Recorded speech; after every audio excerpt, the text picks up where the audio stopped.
Okay, ngayon mga ka-farmer, andito tayo sa ating talong. Ang ginagawa natin ngayon mga ka-farmer is, kung nakikita nyo yan, mga dahon, nagli-leaf pruning tayo. Tapos na tong itali yung mga sanga na lumalaylay. Babagsak kasi yan sila kasi hindi nila maano yung nila kayang i-carry yung bunga. Ang gagawin natin is itong mga old leaves dito sa dahon, yan, ito na, tanggal na, iaalisin natin, tatanggalin na natin to, ginaganyan na natin. Pwede rin may pangputol. Gaano ba to mahalaga yung pag leaf pruning mga ka-farmer, yung pagtatanggal nitong mga magulang na dahon. Napakahalaga nito mga ka-farmer sapagkat may benepisyo ito, malaking benepisyo sa ating talong. Kasi pag hindi natin aalisin yan, alam naman natin na yung dahon siya yung nagaproseso ng pagkain, diyan yun pinaprocess yung pagkain ng tanim natin. Kaso hindi sa lahat ng panahon.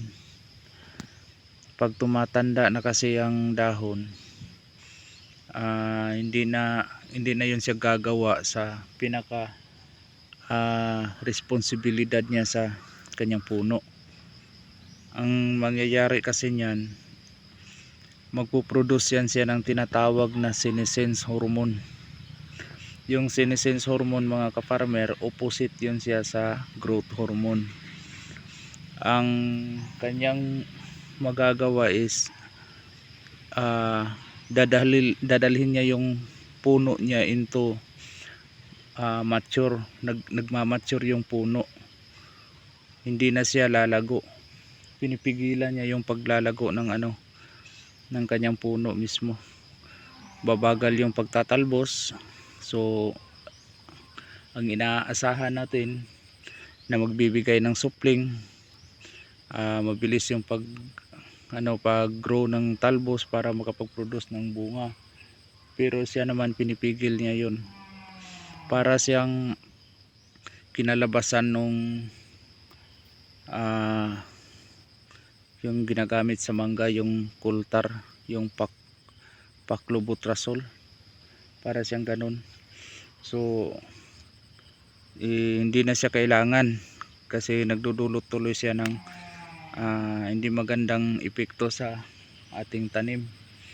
Kaya kailangan talagang aalisin natin yan. Maganda talagang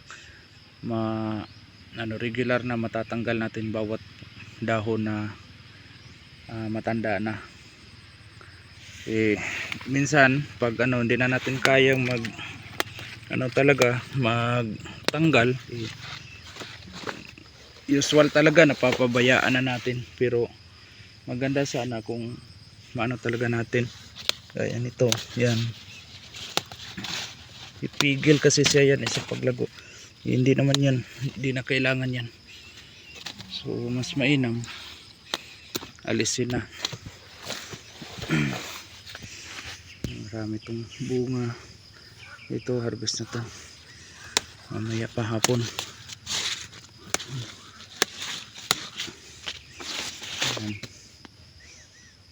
Ito, marami namang bunga yan.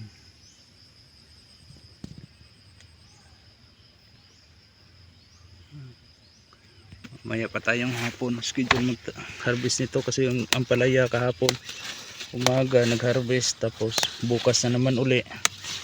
Every 2 days tayo nag-harvest. Sana nakapagbibigay ito sa inyo ng kunting idea. Marami kasi nagtatanong minsan, nagpo-pruning ba tayo? Hindi tayo nagpo-pruning yung pinuputol yung stem, pero dito sa dahon kailangan natin mag-pruning dito. Saka mas mahusay din yung natin, mabawas-bawasan yung dahon na nagiging pugad ng mga insekto. Kaya malaking tulong talaga to, itong pagpupruning. Itong damo, maganda sana na manual lang na damuhin to, pero marami pa tayong gagawin. No choice tayo, makapag spray tayo ng herbicide, gagamit tayo ng herbicide nito. Contact lang, hindi tayo gagamit ng glyphosate. Hindi maganda pag gagamit tayo ng glyphosate. Ito nitong may tanim na.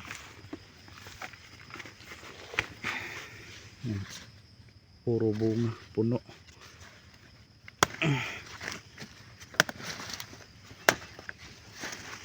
Okay, yun lang muna mga kaparmer. Sana nakapulot kayo ng konting idea. Hanggang sa susunod, laging tatandaan, magsasakang may alam, maginhawang buhay, ngunit huwag lang ipagmayabang, sapagat Diyos ang nagbigay. Maraming salamat.